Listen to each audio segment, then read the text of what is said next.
someone who looks like me walks past you in the street. Do you think they're a mother, a refugee, or a victim of oppression? Or do you think they're a cardiologist, a barrister, or maybe your local politician? Do you look me up and down, wondering how hot I must get, or if my husband has forced me to wear this outfit? What if I wore my scarf like this? I can walk down the street in the exact same outfit, and what the world expects of me and the way I'm treated depends on the arrangement of this piece of cloth. But this isn't going to be another monologue about the hijab, because Lord knows Muslim women are so much more than the piece of cloth they choose to wrap or not wrap their head in. This is about looking beyond your bias. What if I'd walked past you and later on you'd found out that actually I was a race car engineer and that I designed my own race car and I ran my university's race team? Because it's true. What if I told you that I was actually trained as a boxer for 5 years? Because that's true too. Would it surprise you? Why? Ladies and gentlemen, ultimately that surprise and the behaviors associated with it are the product of something called unconscious bias or implicit prejudice. And that results in the ridiculously detrimental lack of diversity in our workforce, particularly in areas of influence. Hello, Australian Federal Cabinet. Let me just set something out from the outset, right? Unconscious bias is not the same as conscious discrimination. I'm not saying that in all of you there's a secret sexist or racist or just like lurking within waiting to get out, right? That's not what I'm saying. We all have our biases. They're the filters through which we see the world around us, right? I'm not accusing anyone. Bias is not an accusation. Rather, it's something that has to be identified, acknowledged, and mitigated against. Bias can be about race, it can be about gender, it can also be about class, education, disability. The fact is we all have biases against what's different to our social norms. The thing is, if we want to live in a world where the circumstances of your birth do not dictate your future, and where equal opportunity is ubiquitous, then each and every one of us has a role to play in making sure unconscious bias does not determine our lives. There's this really famous experiment in the space of unconscious bias, and that's in the space of gender, in the 1970s and 1980s. So orchestras back in the day were made up mostly of dudes. There was up to only 5% were female, and apparently that was because men played it differently, presumably better. Presumably. But in 1952, the Boston Symphony Orchestra started an experiment. They started blind auditions. So rather than face-to-face auditions, you would have to play behind a screen. Now, funnily enough, right, no immediate change was registered until they asked the auditioners to take their shoes off before they entered the room. Because the clickety-clack of the heels against the hardwood floors was enough to give their ladies away. Now, get this. The results of the audition showed that there was a 50% increased chance a woman would progress past the preliminary stage, and it almost tripled their chances of getting in. What does that tell us? Well, unfortunately for the guys, men actually didn't play differently, but there was the perception that they did. And it was that bias that was determining their outcome. So what we're doing here is identifying and acknowledging that a bias exists. And look, we all do it, right? Let me give you an example. A son and his father are in a horrible car accident, right? The father dies on impact, and the son, who's severely injured, is rushed to hospital. The surgeon looks at the son when they arrive and is like, I can't operate. Why?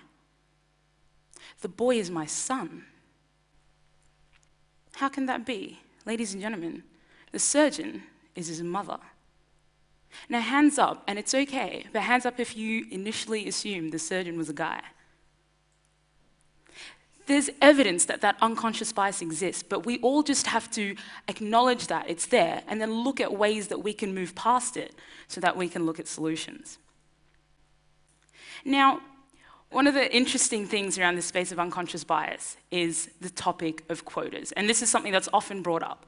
And one of the criticisms is this idea of merit. Look, I don't want to be picked, because I'm a chick, right? I want to be picked because I have merit, because I'm the best person for the job. It's a sentiment that's pretty common among female engineers that I work with and that I know. And yeah, I get it, I've been there.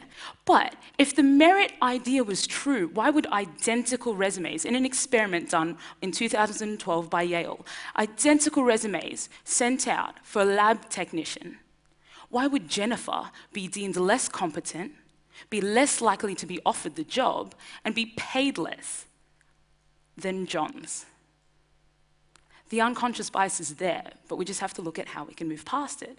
And, you know, it's interesting. There's some research that talks about why this is the case, and it's called the merit paradox, right? And in organizations, and this is kind of ironic, in organizations that talk about merit being their primary value driver in terms of who they hire, they were more likely to hire dudes and more likely to pay the guys more, because apparently merit is a masculine quality. But hey. All right, so you guys think you've got a good read on me, you kind of think you know what's up.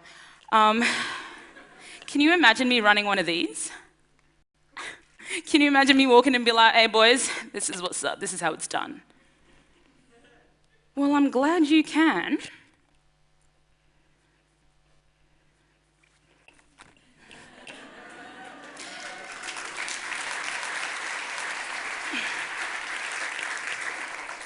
Because ladies and gentlemen, that's my day job. And the cool thing about it is that it's pretty entertaining. Actually, in places like Malaysia, Muslim women on rigs isn't even comment-worthy. There are that many of them. But it is entertaining. I remember when I was telling one of the guys, hey mate, look, I really want to learn how to surf, right?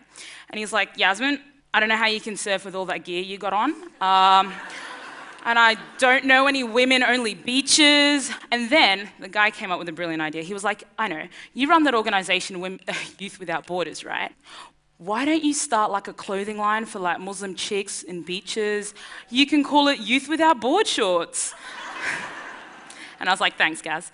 And then I remember another bloke telling me that I should eat all the yogurt I could, because that was the only culture I was going to get around there. Right? But the problem is, it's kind of true, because there's an intense lack of diversity in our workforce, particularly in places of influence. Now, in 2010, the Australian National University did an experiment where they sent out 4,000 identical applications, right, to entry-level jobs, essentially. To get the same number of interviews as someone with an Anglo-Saxon name, if you were Chinese, you had to send out 68% more applications. If you were Middle Eastern, Abdul Majid, you have to send out 64%. And if you're Italian, you're pretty lucky. You only have to send out 12% more. In places like Silicon Valley, it's not that much better, right? In Google, they put out some diversity results, and 61% white, 30% Asian, and a bunch of blacks, Hispanics, all that kind of thing. And the rest of the tech world is not that much better, and they've acknowledged it, but I'm not really sure what they're doing about it. And the thing is, it doesn't trickle up. In a study done by Green Park, who are a British sort of senior exec supplier, they said that over half of the FTSE 100 companies don't have a non-white leader at their board level, executive or non-executive, and 2 out of every 3 don't have an executive who's from a minority. And most of the minorities that are at that sort of level are non-executive board directors, so their influence isn't that great. But hey, look, I mean, I've told you a bunch of terrible things, and you're like, oh my God, how bad is that? What can I do about it? Well, fortunately, we've identified that there's a problem. There's a lack of opportunity, and that's due to unconscious bias. But you might be sitting there thinking, well, I ain't brown. What's that got to do with me? Let me offer you a solution.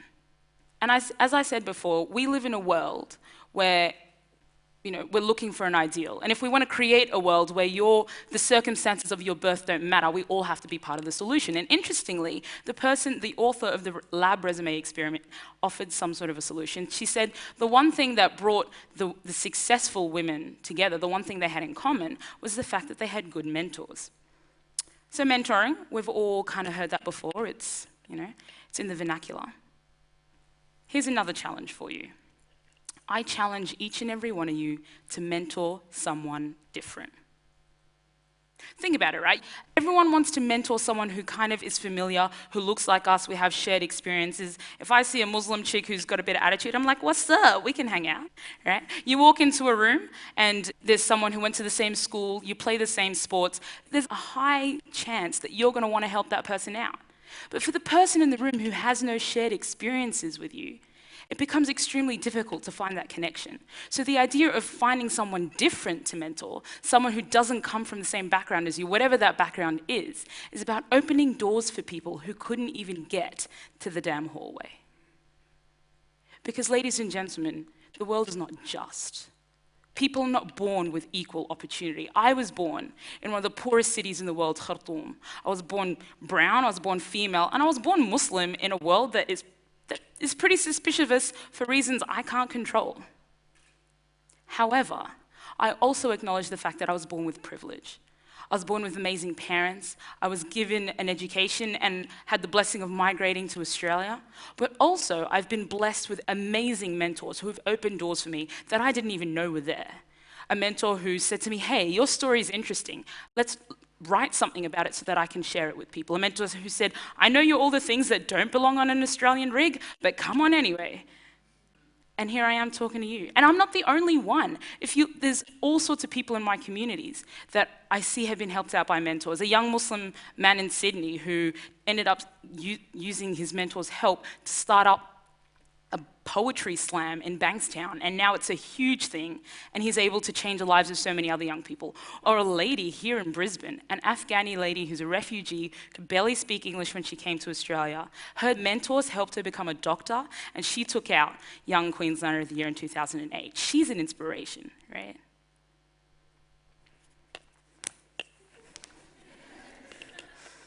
This is so not smooth. Anyway.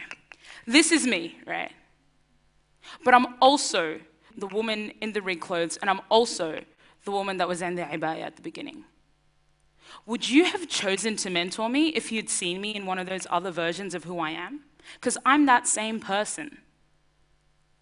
We have to look past our unconscious bias. Find someone to mentor who's at the opposite end of your spectrum, because structural change takes time, and I don't have that level of patience.